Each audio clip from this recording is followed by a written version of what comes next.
അസ്സലാമു അലൈക്കും, peace be upon you all and welcome back. ഞാൻ ഇന്ന് വീണ്ടും ഒരു റിഫ്രഷിങ് ഡ്രിങ്കുമായിട്ടാണ് വന്നിട്ടുള്ളത്. നമ്മളെ സ്വന്തം കുലുക്കി സർബത്ത്, പക്ഷേ ഒരു ചെറിയ ട്വിസ്റ്റ് കൊടുത്തിട്ടാണ്. നല്ല ടേസ്റ്റ് ഉണ്ടായിരുന്നു, അങ്ങനെ ട്രൈ ചെയ്ത് നോക്കിയപ്പോൾ. അപ്പോൾ അതെങ്ങനെയാണെന്ന് പറഞ്ഞു കഴിഞ്ഞാൽ മാങ്ങ ഇട്ടിട്ടാണ്. നമുക്ക് നാട്ടിലിപ്പോൾ മാങ്ങേൻ്റെ സീസൺ ആയതുകൊണ്ട് നല്ലോണം മാങ്ങയെല്ലാം കിട്ടും. അപ്പോൾ ഇവിടെ ഞാൻ എടുത്തിട്ടുള്ളത് ഒരു മീഡിയം സൈസ്ഡ് അൽഫോൺസോ മാങ്ങേൻ്റെ ഒരു പകുതിയാണ്. പിന്നെ ഒരു ചെറിയ കഷ്ണം ഇഞ്ചി, പിന്നെ ഒരു 3-4 മിൻറ്റ് ലീവ്സ്. ഇത്രയാണ് നമുക്ക് അരയ്ക്കാനായിട്ട് വേണ്ടത്. അത് നമുക്ക് അരച്ചെടുക്കണം. പിന്നെ ഇത് ഷുഗർ സിറപ്പാണ്. ഞാൻ ബ്രൗൺ ഷുഗറാണ് സാധാരണ യൂസ് ചെയ്യുക, അതുകൊണ്ടാണ് ഈ ബ്രൗൺ കളറ്.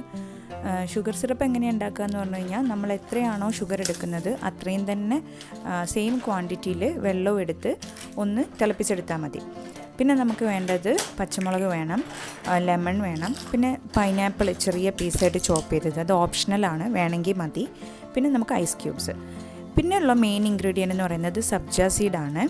എനിക്കിവിടെ സബ്ജ സീഡ് കിട്ടിയില്ല, അതുകൊണ്ട് ഞാൻ ചിയ സീഡാണ് എടുത്തത്. നിങ്ങൾക്ക് സബ്ജ സീഡ് കിട്ടുകയാണെങ്കിൽ അത് തന്നെ എടുക്കണം. 1 ടീസ്പൂണ് 1/4 കപ്പ് വെള്ളത്തിൽ കുതിർത്ത് വെച്ചത്, അത്രയാണ് നമുക്ക് വേണ്ടത്.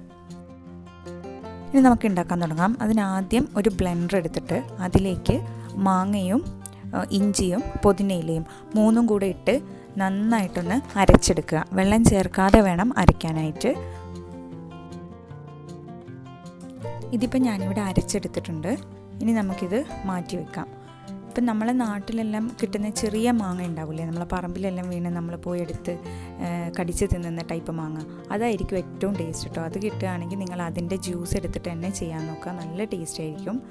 ഇനി നമുക്ക് വേണ്ടത് ഒരു കോക്ടെയിൽ ഷേക്കറോ അല്ലെങ്കിൽ പിന്നെ നമ്മൾ സാധാരണ കുലുക്കി സർബത്ത് ഉണ്ടാക്കുന്ന പോലെ ഗ്ലാസ്സിലിട്ടിട്ട് 2 ഗ്ലാസ് വെച്ച് ഷേക്ക് ചെയ്യില്ലേ, അങ്ങനെയോ നിങ്ങൾക്ക് ചെയ്യാം. എനിക്കിവിടെ അതൊന്നും ഇല്ല, അതുകൊണ്ട് ഞാനൊരു സാധാ സ്റ്റീൽ ബോട്ടിലാണ് എടുത്തിട്ടുള്ളത്.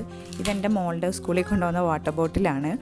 ഇതിലാണ് ഞാനിപ്പം കുലുക്കി സർബത്ത് റെഡിയാക്കാൻ പോകുന്നത്.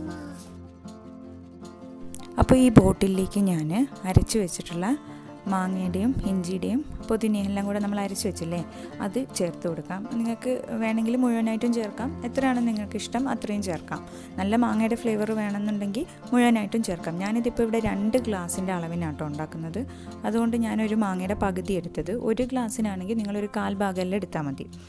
ഇനി ഇതിലേക്ക് നമ്മൾ ചേർക്കേണ്ടത് നാരങ്ങ പിഴിഞ്ഞിട്ട് അതിൻ്റെ നീര് ചേർക്കണം. 1 ഗ്ലാസ്സിനാണെങ്കിൽ 1 മുറി നാരങ്ങ മതി. ഇതിപ്പോൾ ഞാൻ 2 ഗ്ലാസ്സിന് ഉണ്ടാക്കുന്നതുകൊണ്ട് ഒരു ഫുള്ള് നാരങ്ങ. അത് പിഴിഞ്ഞ ശേഷം അതിൻ്റെ തൊണ്ട അതിനകത്ത് തന്നെ ഇടണം, നമ്മളത് മാറ്റൂല. അതിൽ തന്നെ ഇട്ടിട്ട് നമ്മൾ ഷേക്ക് ചെയ്യുമ്പോൾ അതിൻ്റെ കൂടെ ഒരു ടേസ്റ്റ് വരാൻ വേണ്ടിയിട്ടാണ്. അപ്പോൾ അത് അതിലേക്ക് തന്നെ ഇടാം. പിന്നെ ഇതിലേക്ക് ചേർത്ത് കൊടുക്കേണ്ടത് ഷുഗർ സിറപ്പാണ്. ഷുഗർ സിറപ്പ് തന്നെ വേണമെന്നില്ലേ, പഞ്ചസാര മുഴുവനായിട്ട് വേണമെങ്കിലും ഇട്ട് കൊടുക്കാം. ഇത് പെട്ടെന്ന് അലിയാൻ വേണ്ടിയിട്ട് സിറപ്പാക്കിയിട്ട് ചേർക്കുന്നേ ഉള്ളൂ. പിന്നെ ഇതിലേക്ക് ഇടാൻ പോകുന്നത് നമ്മൾ സബ്ജ സീഡ്സ് ആണ്. ഇതിപ്പോൾ ഞാനിവിടെ ചിയ സീഡ്സ് എടുത്താൽ, ഞാൻ പറഞ്ഞല്ലോ എനിക്ക് സബ്ജ സീഡ്സ് കിട്ടിയില്ല. 2 ആണെങ്കിലും നല്ലതാണ്, ഭയങ്കര എന്താ പറയുക, ഹെൽത്തിന് രണ്ടും നല്ലൊരു കൂളിംഗ് എഫക്റ്റ് തരുന്ന ഒരു സാധനമാണ് ഈ സബ്ജ സീഡാണെങ്കിലും ചിയ സീഡാണെങ്കിലും. ബട്ട് സാധാരണ നമ്മൾ സബ്ജ സീഡാണ് യൂസ് ചെയ്യുക. ഇനി ഇതിലേക്ക് പച്ചമുളക് ചേർത്ത് കൊടുക്കാം, എരിവിനനുസരിച്ച് ചേർക്കാം, മിനിമം ഒരു 1 എണ്ണെങ്കിലും ചേർക്കണം. ഇനി ഇതിലേക്ക് നമ്മളിടാൻ പോകുന്നത് പൈനാപ്പിളാണ്. ഇത് ഓപ്ഷണലാണ്, ഉണ്ടെങ്കിൽ മാത്രം ചേർത്താൽ മതി. ഇപ്പോൾ എൻ്റെ കയ്യിലുള്ളതുകൊണ്ട് ഞാൻ ജസ്റ്റ് ഒന്ന് കടിക്കാൻ വേണ്ടി ഇട്ട് കൊടുത്തേ ഉള്ളൂ. ഇനി നമ്മളിതിലേക്ക് ഐസ് ക്യൂബ്സ്, അതൊക്കെ നിങ്ങളുടെ ഇഷ്ടത്തിനനുസരിച്ച് ചേർത്ത് കൊടുക്കാം കേട്ടോ. പിന്നെ ഒരു മെയിൻ ഇൻഗ്രീഡിയൻറ്റ് എൻ്റെ വീഡിയോയിൽ എന്താണെന്നറിയില്ല, കട്ടായിപ്പോയി. വേണ്ടത് ഒരു നുള്ളു ഉപ്പാണ്, അത് മസ്റ്റാണേ. ഒരു നുള്ളു ഉപ്പൂടെ ചേർത്ത് കൊടുക്കണം. ഞാനത് വീഡിയോ പോസ് ചെയ്ത് പോയി എന്ന് തോന്നുന്നു ഇടുമ്പോൾ. പിന്നെ ഇതിലേക്ക് വേണ്ടത് ആവശ്യത്തിനുള്ള വെള്ളം, നോർമൽ വാട്ടർ, ഐസ് വാട്ടർ ആണെങ്കിൽ ഐസ് വാട്ടർ, എല്ലാം കൂടെ ഇട്ട് നന്നായിട്ട് അടച്ചിട്ട് ഷെയ്ക്ക് ചെയ്തെടുക്കുക. മിനിമം ഒരു 5 മിനിറ്റെങ്കിലും നമ്മൾ ഇതേമാതിരി നന്നായിട്ട് ഷെയ്ക്ക് ചെയ്യണം, എന്നാൽ മാത്രമേ ആ ഒരു എഫക്റ്റ് വരുള്ളൂ. നമ്മൾ കുലുക്കി സർബത്ത് കുടിക്കുമ്പോൾ ഒരു തരിപ്പുണ്ടാവില്ലേ, അത് കിട്ടുന്നത് ഈ ഷെയ്ക്കിങ്ങിലൂടെയാണ്.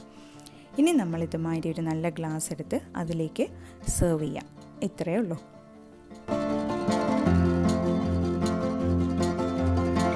അപ്പോൾ നമ്മുടെ മാങ്ങ വെച്ചിട്ടുള്ള കുലുക്കി സർബത്ത് ഇവിടെ റെഡി ആയിട്ടുണ്ട്. നല്ല ടേസ്റ്റാണ്. എന്താണേലും എല്ലാവരും ഒന്ന് ട്രൈ ചെയ്ത് നോക്കണം. ഫീഡ്ബാക്ക് എന്നെ കമൻസിലൂടെ അറിയിക്കണം. ഇൻഷാ അല്ലാഹ് വീണ്ടും നല്ലൊരു റെസിപ്പിയായിട്ട് അടുത്ത വീഡിയോയിൽ കാണാം. ചാനൽ സബ്സ്ക്രൈബ് ചെയ്യാത്തവരുണ്ടെങ്കിൽ ഒന്ന് സബ്സ്ക്രൈബ് ചെയ്യണേ. പിന്നെ കൂടെ വരുന്ന ആ ചെറിയ ബെൽ ബട്ടൺ ഉണ്ടല്ലോ, അതും കൂടെ പ്രസ് ചെയ്യണം, എന്നാൽ മാത്രമേ നോട്ടിഫിക്കേഷൻ വരുള്ളൂ. അപ്പോൾ ഇൻഷാ അല്ലാഹ് നെക്സ്റ്റ് വീഡിയോയിൽ കാണാം. അതുവരേക്കും ടേക്ക് കെയർ, ബൈ.